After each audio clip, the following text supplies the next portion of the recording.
So just days after some recent tragedies, it seems as if yet again the gun grabbers are at it. This is something that we said was going to happen. We kind of all knew this was going to be coming, but this is the manifestation of that. If you live in the state of California, you're going to want to stay aware of what's going on because two bills in the California State Senate did in fact pass with pretty much sweeping majority votes. And one of them is the bill that I spoke about the other day, mentioning how this bill would potentially close a lot of gun stores.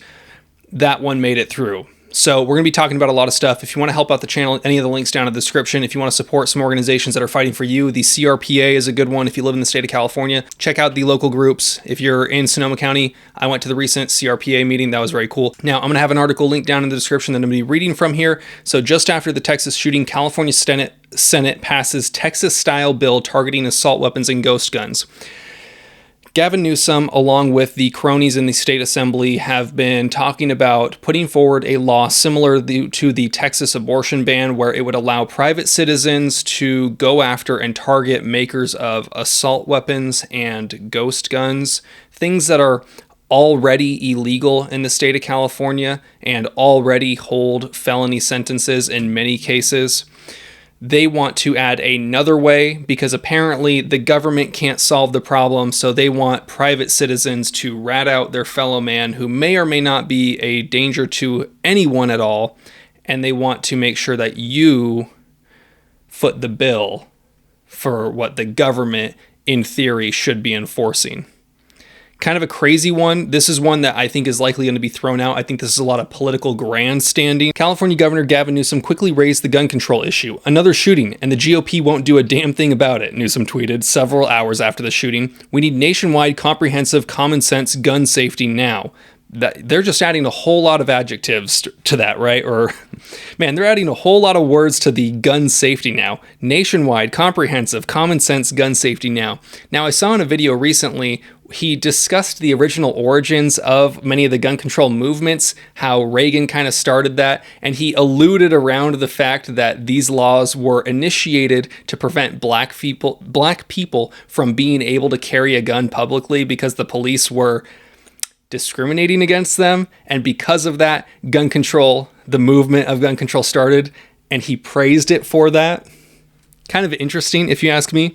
Decades, the modern American gun rights, or rather gun control policies to restrict guns in this country and their proliferation emanates from the state of California in the late 1960s.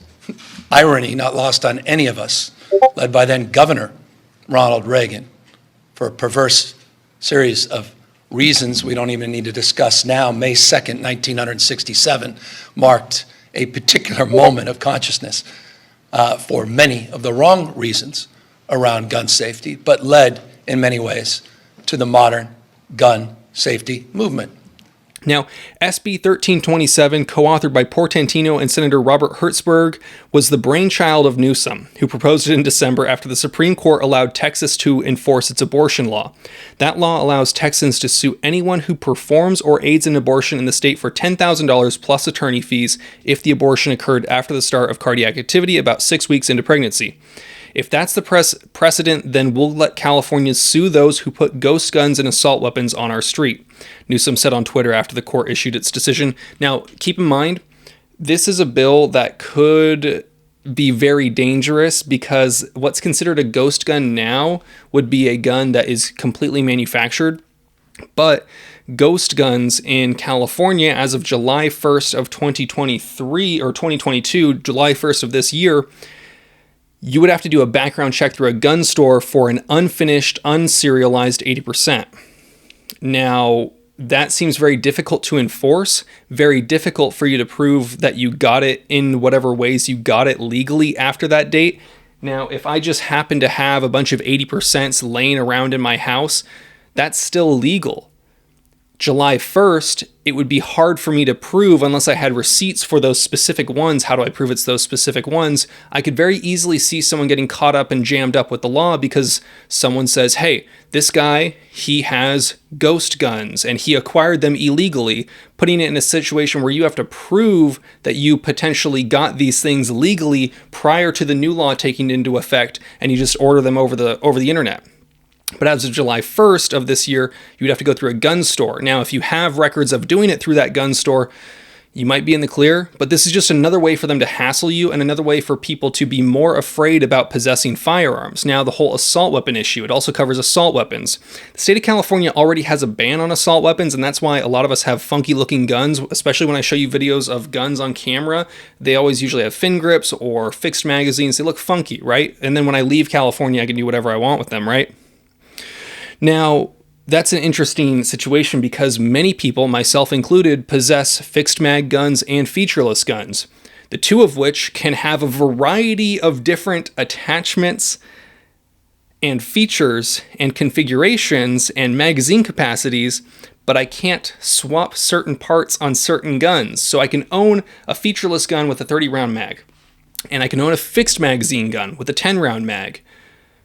But if somehow that 30-round mag gets in there, it seems like a very loose slope, a slippery slope for them to say that you were in possession of assault weapon kits and ghost gun kits, which is when this was initially framed, aimed to cover, not just a completely assembled assault weapon, which is already illegal to possess in the state of California. That bill was approved in the state Senate by 24 to 10, and it heads to the Assembly, where it will likely pass. Now, in addition to that, we also saw the sb1384, which would require firearms dealers in California to install audio and video surveillance systems at their shop, and purchase liability insurance and undergo annual training by the state on how to recognize and prevent straw purchases of guns for those not entitled to possess them. That was sent to the Assembly by a 27-9 vote.